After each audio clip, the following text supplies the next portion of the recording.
When we think of a typical 1960s American neighborhood, there's a very specific image that comes to mind for me. Oh, absolutely. Like kids riding bikes, playing outside. Yeah, playing outside until the streetlights come on, running in and out of each other's houses. It's basically the picture of absolute innocence Yeah. and, community trust. Exactly. But what if I told you that under the absolute wrong conditions, that exact same group of ordinary, seemingly well-adjusted neighborhood kids could transform into a synchronized group of abusers?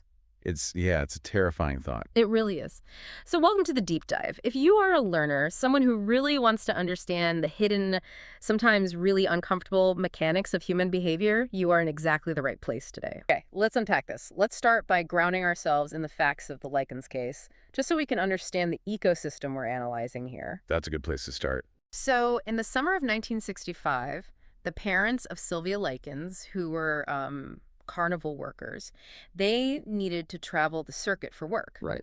So they left their 16-year-old daughter, Sylvia, and her younger sister, Jenny, who actually had polio, in the care of a woman named Gertrude Banisewski. Gertrude was a single mother of 7, living in a working-class neighborhood in Indianapolis. Yeah, and she agreed to board the 2 girls for just $20 a week. Which initially, things in that house were reportedly chaotic, but, relatively ordinary for a crowded home. Right, just a lot of kids in one space. Yeah. But the pivot point happened when a payment from the carnival parents arrived late. Oh, wow.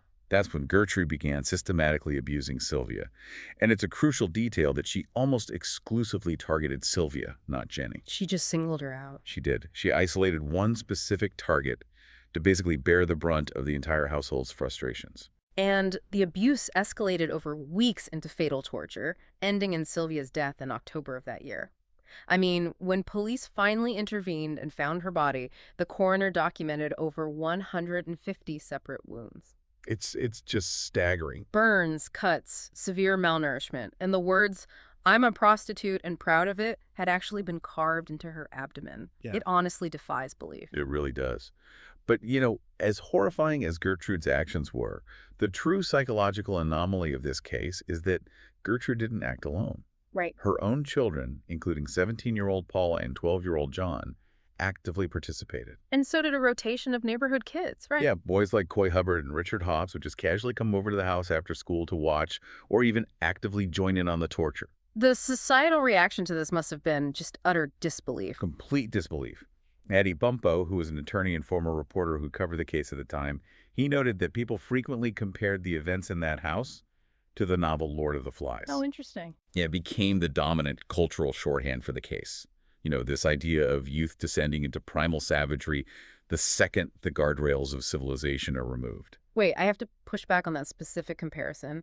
Lord of the Flies was fundamentally about children isolated on an island without any rules, without any adults just going wild in a vacuum. Right, they were completely alone. But in this house in Indianapolis, Gertrude, an adult, a mother, was right there. She was actively supervising, instigating, and orchestrating the environment. Doesn't the presence of an adult authority figure change the entire psychological dynamic for these kids, making it much more about obedience than anarchy? If we connect this to the bigger picture, Yeah. you are touching on the exact reason that comparison fails. Okay, so I'm not totally off base. Not at all. Natty Bumpo made a similar observation. Oh. It wasn't children going wild. It was children doing what was modeled for them by an authority figure. Wow. And that bridges perfectly into Shelley Rogers' academic research. The adult in this scenario set the stage and gave permission, but the peer group was the engine that actually kept the machinery of abuse running day after day. Let's shift gears from the historical timeline into that why, because Shelley Rogers' dissertation completely reframes how we think about bullying and peer abuse. It really does. Culturally, we usually picture bullying as an isolated dyadic conflict, right? Yeah, like one tough kid picking on one smaller kid behind the bleachers while nobody else is around. Exactly. But the research fundamentally rejects that narrow bully versus victim model. What does the data actually show? According to the data, specifically studies by researchers like Craig and Pepler cited in the dissertation, up to 85% of bullying incidents happen right in front of the peer group. 85%. Yeah. Bullying is rarely a private event. It is a highly public, performative group phenomenon. I mean, if up to 85% of bullying happens in front of an audience, those bystanders can't just be passive furniture. They have to be providing some sort of social currency that makes the behavior worthwhile for the aggressor. You hit the nail on the head. They are providing the ultimate currency, which is status. So that's... To understand this, we have to look at what the research calls social dominance theory. We often assume bullies are just socially deficient kids lashing out because they don't know how to interact. Right, the whole hurt people idea. Yeah, but social dominance theory posits that they use aggression for a very specific, calculated social reward. They want dominance, visibility, and a secure place at the top of the group hierarchy. Ah. But status is an entirely group-related concept. A bully cannot achieve high status in a vacuum. They need the bystanders to provide the social feedback that reinforces their dominance. It sounds like the bully is essentially a performer on a stage, and the bystanders are the audience. That's a great way to put it. Like, if the audience cheers, or even just sits there watching intently with captive attention, the show goes on. The performer feels their dominance is validated. But if the audience gets up and walks out, the performer loses the power, their social currency, and the show stops. Taking that stage performer analogy further, bullies are highly sensitive to positive feedback from reinforcing bystanders. What does that feedback look like? A laugh, a cheer, or just a captive audience tells the bully two critical things. First, your behavior is admired by the group. Second, you do not have to fear retaliation from the group. The audience is giving implicit consent. But how do seemingly normal kids, kids who presumably know right from wrong, who go to school and church and have their own families, just stand there and watch? Or even join in when something as horrific as the abuse of Sylvia Likens is happening? It's a huge question. There has to be a mechanism that shuts down their normal moral reflexes. There is. The research introduces a psychodynamic concept called the collapse of mentalization. Collapse of mentalization. Yeah. It comes down to Peter Fonagy's theory of mentalization, which is basically our cognitive capacity to conceive of conscious and unconscious mental states in ourselves and others. So, empathy. It's empathy, but on a deep structural level. It is the brain's ability to map the reality that the person in front of you has thoughts, feelings, and pain, just like you do. Okay, so when you put normal kids into a highly distorted, high-pressure environment like the Benezesti house, that mapping process just fails. It completely collapses. Yeah. When that collapse happens due to a twisted group dynamic or a threatening environment, the empathetic connection is severed. Wow. The victim becomes entirely dehumanized in the minds of the group. And once a person is dehumanized, you can hurt them or watch them be hurt with almost complete impunity. Because you simply stop registering their humanity. Exactly. The cognitive dissonance of hurting another person disappears because in your altered mental state, they are no longer a person. Let's take that concept back to the house on East New York Street. When you read the court records, the violence wasn't random or chaotic. Not at all. It was highly structured, and the kids all fell into very specific roles based on their proximity to power. It maps incredibly well onto the bystander typologies developed by researchers like Twemlow and Alvius in the dissertation. You can see the ecosystem of the house operating perfectly within those typologies. Gertrude operates as what the research calls the puppet master bystander. The puppet master. Yeah, this is an individual capable of intense manipulation who orchestrates the environment and is devoid of authentic empathy. They create the arena. Gertrude definitely created the arena and gave the neighborhood kids the warped permission structure they needed. But she didn't do all the physical abuse herself. No, she didn't. She relied heavily on what the researchers call the assistant or reinforcing bystanders. These are the ones who actively join the ringleader, feeding off the twisted social approval. And 17-year-old Paula Banaszewski fits that role horrifically well. She really does. The records show she actively beat Sylvia 25 times with a police belt and repeatedly pushed her down the stairs. And then you have Coy Hubbard, the neighborhood kid who was Stephanie Banaszewski's boyfriend. He used Sylvia as a practice dummy for judo flips. They were performing for the puppet master. They were securing their status in that deeply pathological hierarchy.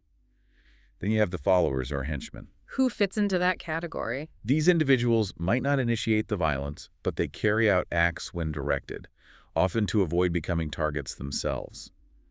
Richard Hobbs, another neighborhood boy, took over carving the words into Sylvia's stomach simply because Gertrude said she was too tired to finish. That is just chilling. Or consider 10-year-old Shirley Beneszewski, who was instructed to heat the needle they used. Thinking about a 10-year-old heating a needle really forces you to confront that collapse of mentalization. It does. A 10-year-old doesn't do that out of innate sadism. She does it because the need to stay on the safe side of the power dynamic in her own home is so overwhelming that she has to convince herself the victim deserves it. Exactly. The alternative, accepting that her mother is a torturer, would just completely shatter her reality. The psychological friction there is immense, but the drive for self-preservation and conformity usually wins out, which leads to the final category Twemlow outlines: victim or passive bystander. Okay, what does that look like? This is someone who is fearfully drawn into the victimization process and paralyzed by the threat. That describes Jenny Likens perfectly. She was physically compromised by polio, living in absolute terror, and completely lacked the power to stop what was happening to her older sister. Yeah. She was a captive audience member who knew that if she spoke up, she would immediately be moved to the center of the stage. What's fascinating here is how the research explains the sheer volume of neighborhood kids getting swept up in this. We really have to consider the specific age group. You mean the pre-adolescents? Yes. Pre-adolescence, roughly ages 9 to 14, is a critical developmental window. During this time, the desire for social conformity peaks. Right. Peer acceptance becomes the absolute center of their neurological universe.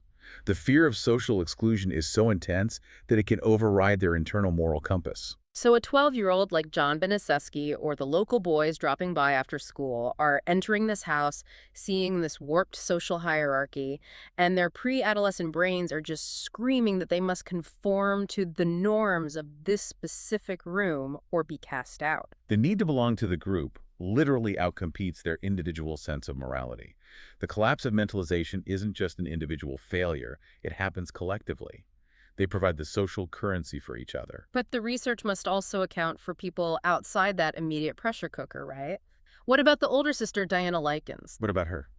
Well, according to the historical sources, Jenny managed to secretly call Diana for help at one point.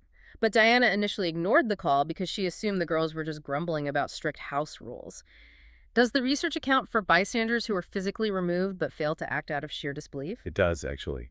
That speaks to a very powerful variation of what Twemlow calls the avoidant bystander. The avoidant bystander. Yes, this profile preserves their own mental state through aggressive denial. The reality of what Jenny was trying to report was so egregious, so far outside the bounds of a normal 1960s neighborhood, that Diana's brain simply rejected it as impossible. Wow. Disbelief functions as a psychological defense mechanism.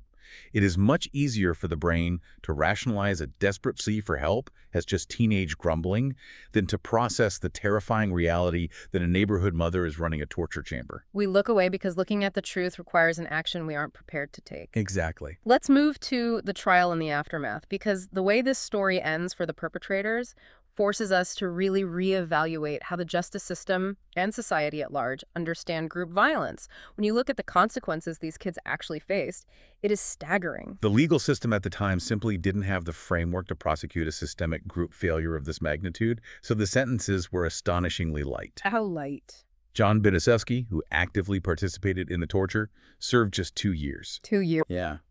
The neighborhood kids, Coy Hubbard and Richard Hobbs, both served only 2 years. Paula Beneseski was initially given a life sentence, but she successfully appealed, had it overturned on a technicality, and was fully released by 1972. That is wild. And the avoidant bystander phenomenon continued right into the courtroom. Gertrude never took genuine responsibility for the environment she engineered. No, she didn't. She claimed she, quote-unquote, couldn't remember what she did, completely denying her own agency and attempting to maintain this fractured sense of herself as a normal mother who just lost control.